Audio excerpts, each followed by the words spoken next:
திருச்சியில் உள்ள அமைச்சர் கே என் நேருவின் வீட்டில் காலை 8 மணிக்கு தொடங்கிய அமலாக்கத்துறையின் சோதனை தற்போதும் நீடித்து வருகிறது. அண்மை செய்தியை பார்க்கிறோம். நேருவின் சகோதரர்களுக்கு சொந்தமான கட்டுமான நிறுவனம் தொடர்பாக அமலாக்கத்துறை அதிகாரிகள் சோதனையில் ஈடுபட்டு வருகின்றனர். விவரங்களோடு செய்தியாளர் சார்லஸ் இணைந்திருக்கிறார். சார்லஸ், காலை 8 மணிக்கு சோதனை தொடங்கியிருந்தாங்க அமலாக்கத்துறை. தற்போதும் அந்த சோதனை நீடிச்சிட்டு இருக்கு. கூடுதலாக நமக்கு விவரங்கள் கிடைச்சிருக்கா? அமைச்சர் கே என் நேரு வீட்டின் முன்பாக திமுக தொண்டர்கள் குவிஞ்சிருக்கிறாங்களா?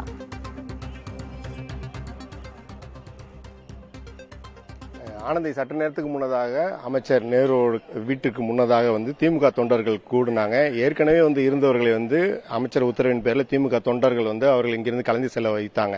திடீரென ஒரு 50க்கும் மேற்பட்ட திமுக தொண்டர்கள், அதாவது இந்த திருச்சி தில்லைநகர் 5வது கிராஸ்ல அமைச்சர் நேருடைய இல்லத்திற்கு அமலாக்கத்துறை அதிகாரிகள் காலை 8 மணிக்கு சோதனைக்கு வந்த பிறகு அவர்கள் வர துவங்கினாங்க. ஆனால் அங்கிருந்து அவர்கள் அனைவருமே இங்கிருந்து வெளியேற்றப்பட்டாங்க.